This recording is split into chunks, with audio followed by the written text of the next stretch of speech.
Alright, what's up guys? What's up everybody? This is me, Ryan, again. Doing a quick little commentary playthrough with the game Kid Niki. It's called Radical Ninja or something? Yeah, Kid Niki Radical Ninja. This is a one-hit kill game, so it's pretty hard. I mean, it's pretty short. You can see the length of the video is only 20 minutes long, but it just takes some practice kind of getting used to the levels. Pretty self-explanatory. Just go right till the game says that you don't need to go right anymore. Here's a trick coming up. It's a part of a levels like you go to that ledge and you just kind of hit your sword. Sometimes you'll go down this little pit thing. It's just more of like a shortcut. I found this on accident. Nothing really to say. Just dodge the guys. By the time you come up, you're at a further point in the stage. This is obviously always nice. I'm actually doing this commentary more for the boss fights than anything else.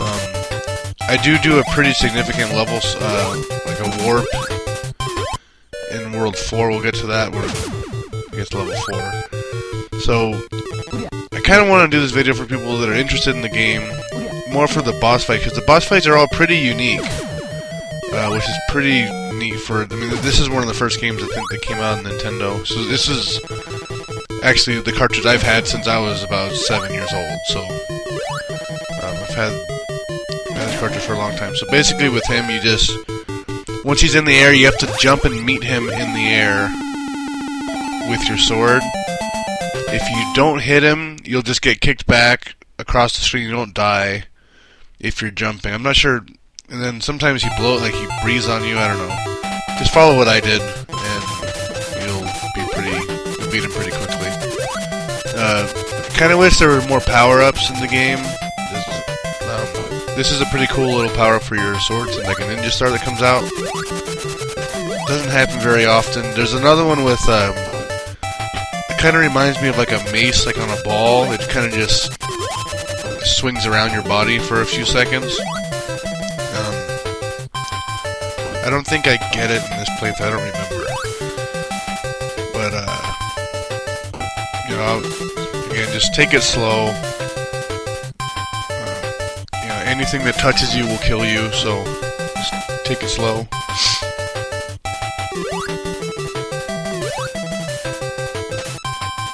Just make your way to the right. Watch out for the birds. You're only going to have to deal with I think 2 birds that are actually in range to actually hit you. That's not one of them. This guy up here. And then there's one more that comes up. Again, there he is. And just go to the right. This was basically the formula for Nintendo in the early days, just make platformers. Now this guy, you have to hit him once the mace is completely, like, away. Like right there, how like, basically wait for him to kind of leave himself open.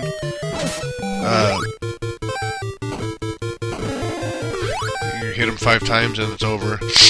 Now, you know, in the first level, first boss, I got an extra life. I'm gonna get another one here.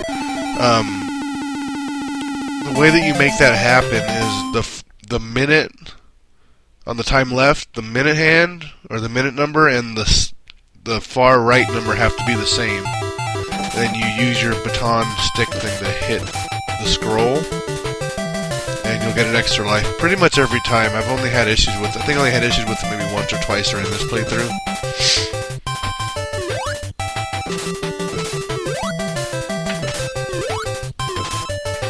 Pretty self-explanatory, just go right and be careful.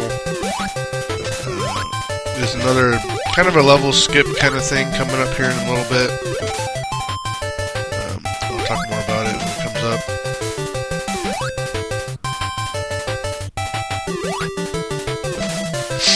Okay, so on this platform, once you get to the top of the platform, once it reaches its highest point, just jump a few times, and eventually it takes you up here. So this part isn't really that difficult. You just have to kind of pay attention for those guys in the paper or whatever they are. Now this power, now I'm wearing white. Now I actually have a hit, like a life bar. I can get hit twice now. My first hit will take away my white outfit, and then I'll be left with the red outfit, which again is a single hit kill. So I definitely think this is the most powerful power-up in the game. I've only seen it a couple of times. Okay, now this girl, she's not that hard. The little, like every time you hit her, she splits in half. But once they're at that, once they're at the smallest point, they don't actually damage you, from what I've noticed. So take that for what it is, I guess. Just make sure you hit her. There's extra life again.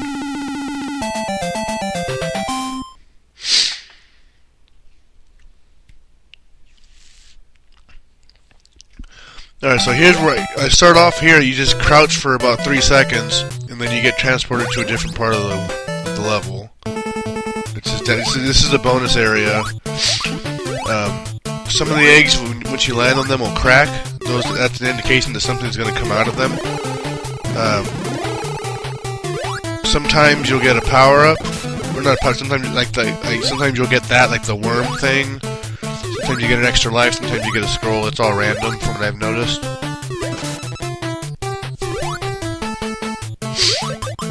See, so that there was a grub and an extra life. I got that. Alright, and best power up. Yeah, my extra hit. Here's the next little shortcut kind of thing. Now these bubbles with this section is kind of annoying. The moving platform isn't on it's not on a rhythm. It only moves when you jump at a certain point on the ledge before it, which is kind of annoying. Now you jump on that ledge 3 times, that thing becomes like a fish or a monster or whatever you go. You can just fall into on top of it, or next to it, sorry. Then it kind of just warps you ahead a little bit. Now here's the level 4 boss. Now with this guy, you have to hit all of his body segments before going after his head. So you can see each time you hit the body, that section will then become like a rib bones, like skeleton. Again, definitely different from... Okay, so I've got to hit once. Definitely different from the other bosses.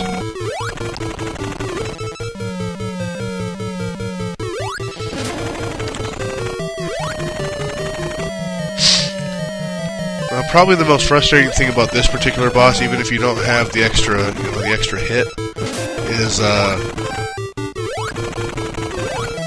sometimes he'll spawn right underneath you when you're running around, and he kills you automatically. It's a one-hit death kind of, it's a one-hit death game. So that can get frustrating. Thankfully, theoretically, you should have a few extra lives by this point in the game. So. Just plug through. Now, this game doesn't have a continue cap, so you can... This game is sort of like Ghosts and Goblins. You just play until you can't play anymore. You can constantly continue. You don't lose any standing within the game as far as endings. You don't get a different ending if you continue. It's all the same. So, yeah, it's just... It's more of a battle of attrition, and you just have to play through it and learn everything, and you're done. Now, with a game like this, with a game with an infinite continues like this, I would think that maybe it would be a better idea to just give infinite lives, because that's effectively what you're doing. But, I don't know.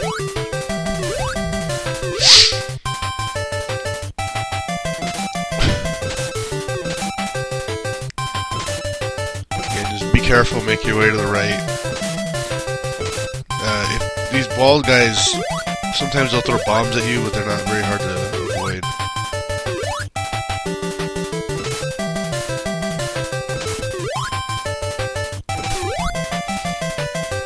Alright, here's the 5th level boss. This guy, he can get very frustrating. I found a really quick way to get him into like into a loop to where there's no danger at all. So you see, just run to the right when you first start. Now I'm basically I'm hitting the button when I'm right in front of his foot. What happens is you can see the sword stays right in front of me. Now what happens if I mistime my attack?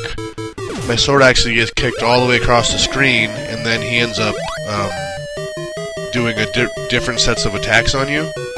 So I highly suggest just to use what I've done. It's the easiest way to beat this boss. You're never in any danger, and you get to move on to level 6, I think. Yeah.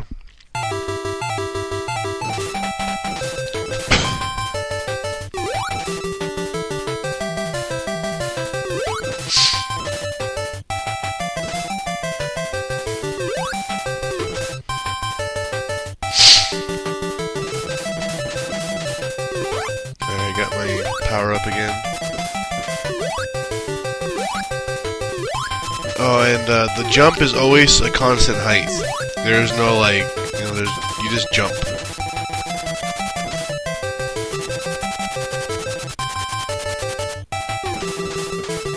So that's good and bad. Good is you don't have to think about how long you hold the button or anything. You just do the same jump.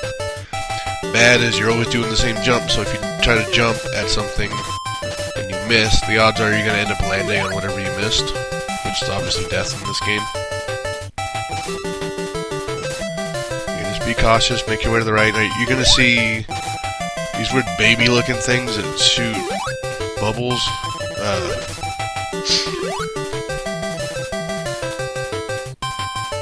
Yeah, I'm not really sure what they're supposed to be or what, but they're in the game. So this guy, just wait for him to go slide down the wall. And you're finished. So now this boss is pretty strange as well. Okay, so he doesn't actually actively attack you until he gets close to you. So you have to wait for him to go to the left. You knock his sword out. Once he crouches down to pick up his sword, whatever that thing is, you have to wait like a half a second. Then jump and hit him in the helmet, and then that's how you do. You only have to hit him like 4 or 5 times or something, but that's how you damage him. This took me a long time to figure out, but again, just use my little strategy. You need to get him to the left only because if you don't do that, it's impossible for you to get your sword in time. Because once you hit him, notice the sword gets kicked all the way to the left. So once you hit him, you need to be able to have enough time to run back, get your sword, and hit him. So kind of lure him to the left hand of the screen before you start trying to fight him.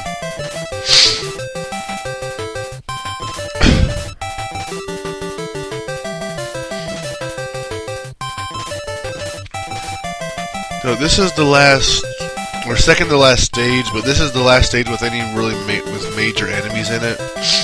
The next level has just got a couple of those flying guys, and that's about it. And I think this is supposed to be the hardest level in the game. This is really not that difficult. Now, I was kind of silly here, and this flying guy, I didn't kill him when I was at this height. Okay, because you can see I'm on like a ledge right now, so I can actually hit him. I am at the same height where I can actually jump and hit him. Now I'm off that ledge. I can't hit him anymore. He's too high. So you'll see here, I make a few attempts to kill him, but it doesn't work. So basically, at this point, I actually thought I was going to have to start the whole playthrough over, which I would have been really bummed out. But I kind of figured a way. This got to be a little more. Gonna pay a little more attention. But after a while, you can see he stops and now he's gone. So just make your way to the right. Obviously, you don't want to put yourself in that position. You want to kill him earlier. So here's the frog. Now the frog actually shows up for the first time in level 4, but since I skipped it, you don't see him. Final boss. All right, just make sure that you miss his first barrage of fire. You can see where I landed, right in front of him between the fire and him. That's a safe spot. Now, if you're fast enough, you can actually do what I'm doing here. You can just run, get your sword, jump back, and hit him again. And he'll never actually attack anymore. So I think this... I can come back now. Yeah, he's dead. Kind of. Okay, so there's my girlfriend that I was trying to get or whatever. I think I'm going to try to get another one up. Nah, I didn't get it. Now here's a stage where I died. I wasn't very happy, but I mean, I played this game for a good chunk of the day, and I just, in all honesty, I was happy with this. So, see, like right there, I was actually moving in to go hit him, and then he started his rounds of shooting again. So, but that is the only death. So you can see the strategy in beating this guy is you have to wait out the flames. Once you attack him, you have to jump, because what he does is right when he gets hit, he generally will start spitting fire at you, and if you're standing still, he's gonna hit you. So there's that. Yeah, this guy appears multiple times throughout this stage. You have to hit him twice, and then he disappears. So that's pretty much the goal. Every time you see him, just make sure you hit him twice and then keep on going. Now, for a game with one-hit death with randomness of fire being shot at you, makes it pretty difficult. But you can see like the pattern, or like the spots that the fire end up in are always the same. As far as like, think of it kind of like a grid. Like it's every other square is where the flames can show up. So you just stand in between them. You're never gonna get hit, and then take your opening. Once any kind of flames that are between you and him are gone, that's when you take your time to walk up to him and hit him and jump. And always try to land in a spot that you know is safe, because I said earlier it's every other box. So once you hit him, try to land in a safe area, and then just repeat until he's dead or until he moves. Now this one is a little easier to figure out. You just hit him in between the bubbles. The bubbles can get annoying because sometimes it seems like they follow you when you're in the air, and hard to avoid. You can make your way to the right. Obviously, don't fall into the pits.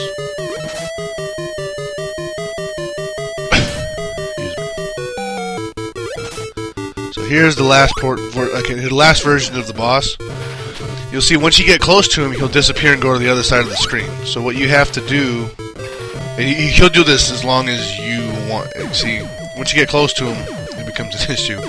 So what you can do is you find a spot that keeps him from flying around. See, so I picked right here in the middle. So what happens is you pick your spot in the middle to where he's still spawned, like he's still there, actively shooting you. Wait for him to shoot off his 5 little fire things, then jump and attack him. You only need to hit him twice, and the game is over. There's that. Boom, land on him.